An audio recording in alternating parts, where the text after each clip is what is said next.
Who will be the next BAL champion?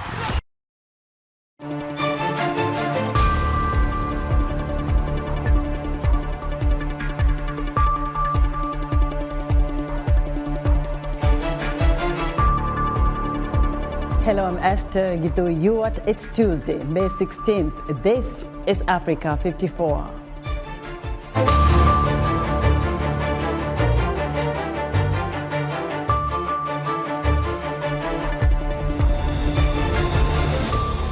Sudan's military chief says he is freezing all bank accounts of the rival Rapid Support Forces. The death toll from the flooding tragedy in Congo's South Kivu province continues to rise, with at least 5,000 people.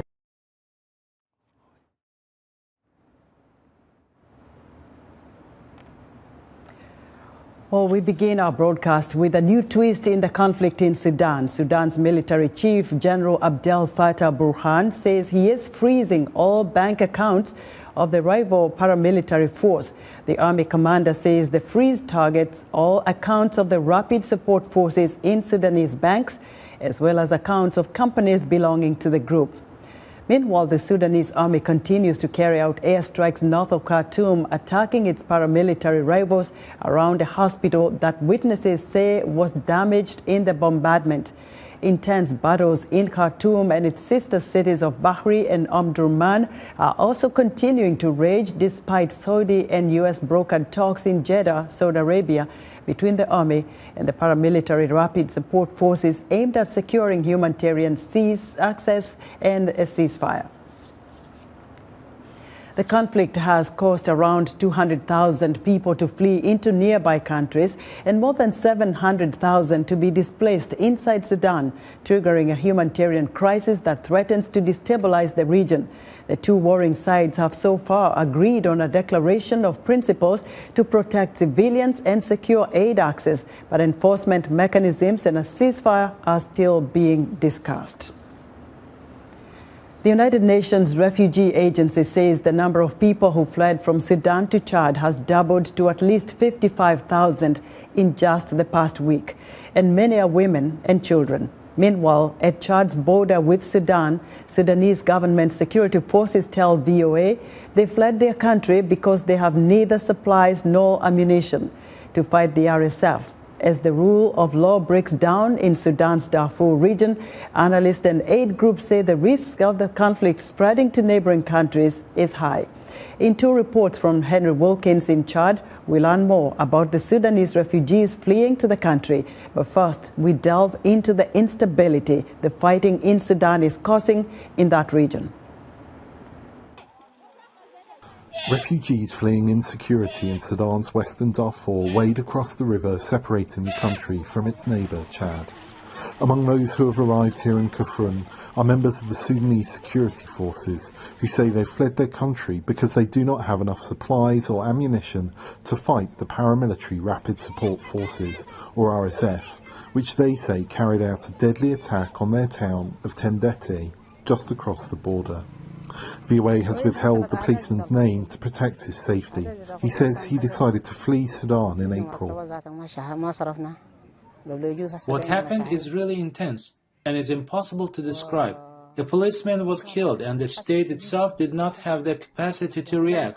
Other policemen also came across with me in the car and he told other people to get out of Tendete to Khartoum. Any policeman who met a criminal could not do anything to stop him. He cannot punish or arrest him. VOA spoke to another Sudanese policeman as well as refugee and host community leaders who confirmed 10 or 11 cars full of fleeing Sudanese security forces had crossed the border in the past 3 weeks. Refugees told VOA that insecurity and lawlessness have rocketed in Darfur since the country's civil war started in mid-April. Aid groups say they fear the instability could spread to Chad and other neighbouring countries. It's a real risk, to be honest, and the regional refugee crisis is only just starting. But this is a hugely vulnerable region. The outflow of people is just one aspect of really a destabilizing situation for the whole region that Sudan is in some ways in the middle of. So we're very... Mohammed Abdul Karim Abday is a community leader in Kafrun, which is hosting thousands of Sudanese refugees. He's less worried about insecurity crossing the border into Chad.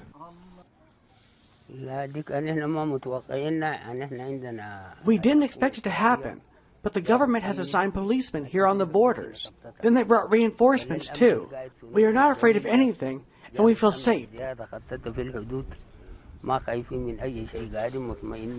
Bakary El-Medni, a Sudan expert at Long Island University, describes how a Sudanese government breakdown could affect the region.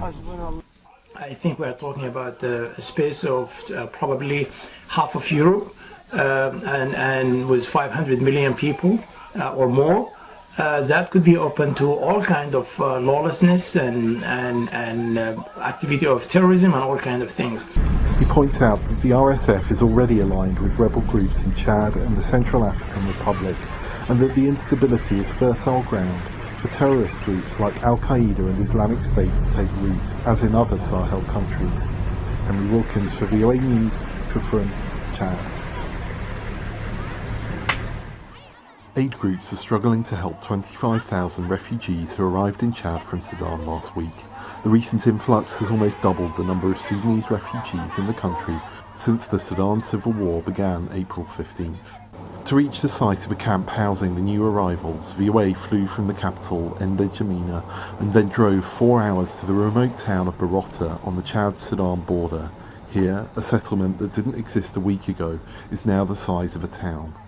The refugees have come from Western Darfur, which has been ravaged by lawlessness and intercommunal violence, mostly consisting of ethnically Arab armed groups terrorising black Sudanese. Sudan's conflict triggered the spate of violence. Refugee Khadija Arbeb Abdulrahman told VOA how it is she arrived at Barota. We're coming from Congo because of the fighting. There are a lot of terrorists there. That's why so many refugees have fled here. This is all I brought with me. We don't have anything else. We're here for food and security. Meanwhile, Isaac Bakar says he has been living in Barota since last week. He describes seeing a group of armed men raiding his hometown of Congo before he fled. They were just breaking into people's houses to steal money. And if you didn't have any money, they forced you out of your home and sent you south, or they killed you. I saw them killing people.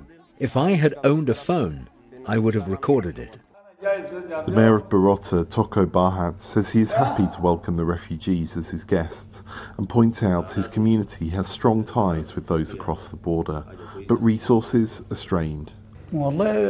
People need a lot of help here with food and especially water. Because of no rain, there is a scarcity of water. There are kids who need help and refugees who have no job. UNHCR is putting basic sanitation in place and bringing water, but warns there is still much to do. The need is great, and our support is minimized because of funding shortfall. We really calling for international community to support and continue to support to those new arrivals. Chad's rainy season starts this month. The deep gullies on the road to Barota will fill with water, making access for aid groups more difficult. Henry Wilkins for VOA News, Barota, Chad. For more on the influx of Sudanese refugees in Chad, I'm joined by VOA French to Africa Chief Timothy Donangmaye. Tim, welcome to Africa 54. Thank you. Now, you know, Chad, to begin with, your home country, is dealing with its own political instability. How is it handling the influx of refugees that are arriving from Sudan? So, as you said, Esther, Chad has been dealing with its own issues since the death of former President Idriss Déby Itno in 2021. There have been rebel groups, but also political opposition groups and civil society groups contesting the legitimacy of President Mohamed Idriss Déby Itno. And then there's the issue of refugees who have been in Chad already, about 400,000 refugees from the Darfur crisis. We have IDPs in the Lake Chad region from the Boko Haram conflict in Nigeria, and about 125,000 refugees from the Central African Republic in southern Chad. So Chad has been dealing with all these situations, and then there's this influx of new refugees from Sudan. So it's a big burden for Chad. Big burden, but what's the response so far from the international community? The response has been really limited. The United Nations has called for $140 to $170 million just to take care of the new refugees.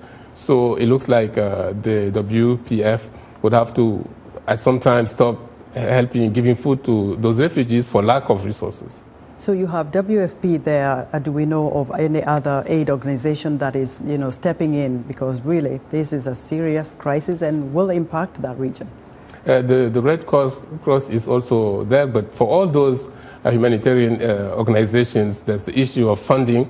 There's not enough funding, and that's a big problem. Now, these refugees are camped in the eastern part of Chad, and from what we know is that this is the place where there's a lot of flooding during the rainy season. The rainy season, I expect it should be coming around maybe next month. What is being done to make sure that these refugees don't get into more trouble than they're already facing a lot of, challenges right now? Unfortunately, not much is being done because the humanitarian organizations are looking for funds. But that region already had bad roads, so when the rain comes, it makes the situation even more difficult for trucks to carry any food supplies to those refugees. Tim, let's hope for the best for those people. Thank you very much for your insight. My pleasure. Timothy Donagmaya is VOA's French to Africa chief. Now to the Democratic Republic of Congo, where the death toll from the flooding tragedy in Kalehe, South Kivu province is rising. At least 5,000 people are now missing, according to officials. Volunteers claim to have buried 250 people in a mass grave and are preparing another space to bury another 25 people who have just been found. Bushushu and Nyamukubi are respectively two villages in Kalehe territory that were affected by the floods on May 4th. The people here are inconsolable. One family in Bushushu lost 91 members of the immediate and extended family. Gladys Habamungu is among the few survivors. After the erosion, his family claimed the body of his late father for burial. He is upset over the way his family members were buried without any dignity. My father died, and at the territorial level they said that all those who died will be buried in the same place. There has to be a common grave. We say to ourselves that this is inconceivable, given that our father is old and carries the history of a whole family. He's not one of those people who can be buried in a mass grave. So we asked for his remains, and we buried him a few meters from the house. They even lied to us that they were going to send a coffin, but nothing has been done so far. Surprisingly, when we arrived at the hospital, they came with bags to bury elderly people. Here we're digging a pit that we will bury the bodies that have just been found. We have just been told that we are going to bury 25 bodies here. And here next to it, I can estimate that we have buried 250 people in this pit. We just put them in blankets, others in tarpaulins, others in loincloths, and we threw them away.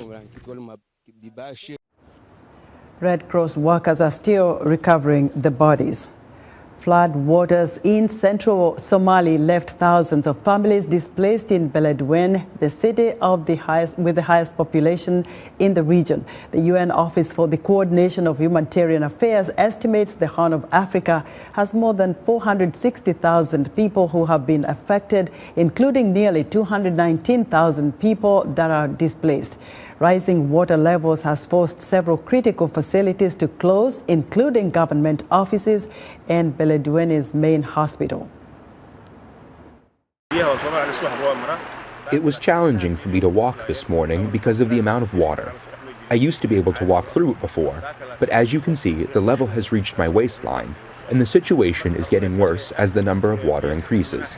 And just the other night, it was reported that one of my neighbor's houses was submerged by the water. Having walked through the street several times today, yesterday, and the day before, today was the worst, and every time the flood increases. The UN estimates that if the rain persists, up to 1.6 million people could be impacted, with more than 600,000 displaced. Still to come, U.S. technology entrepreneurs collaborate with Africa to boost the continent's tech industry. Stay with us.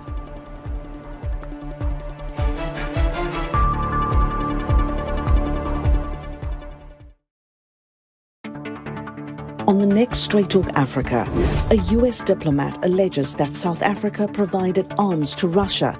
South Africa's government denies the allegations. Will this affect the relationship between Pretoria and Washington?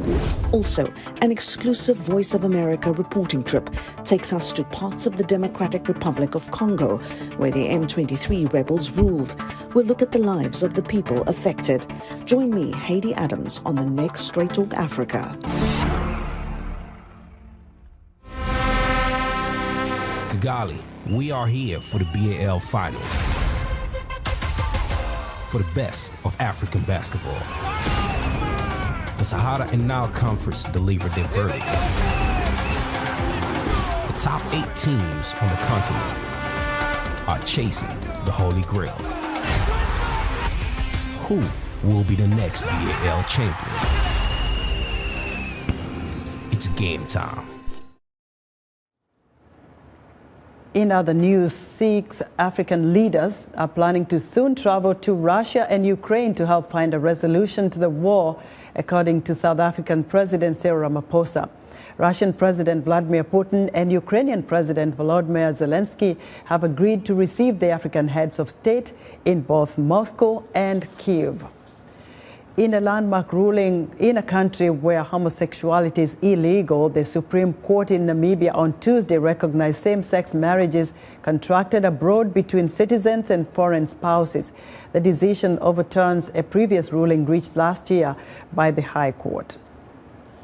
And military-run Burkina Faso expressed its support for neighboring Mali Tuesday after a UN report alleges that Malian troops and foreign fighters executed at least 500 people in a March 2022 anti-jihadist operation.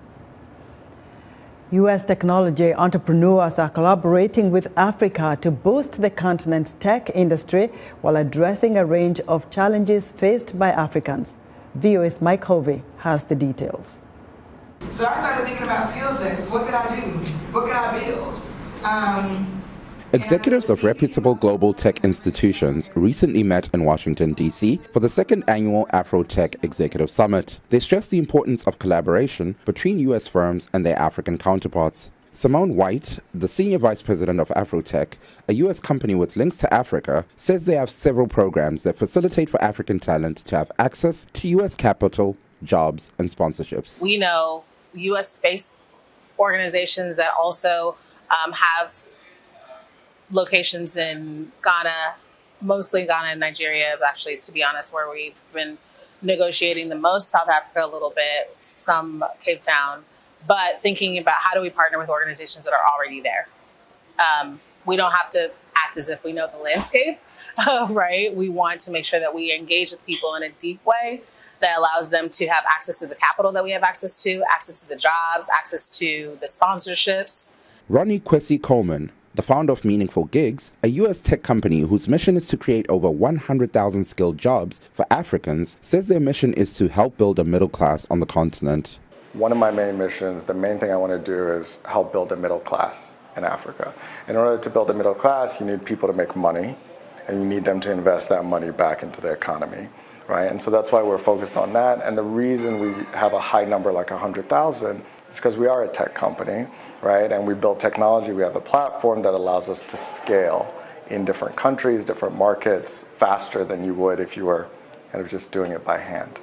Omi Bell, founder of Black Girl Ventures and a member of the Rising Tide Africa, a network of global angel investors focused on empowering African women and girls in tech, says empowering women is pivotal towards global economic growth. There is this idea that has been bred over time historically in the United States that says that, we only need these people, forget these other people. We're no longer there.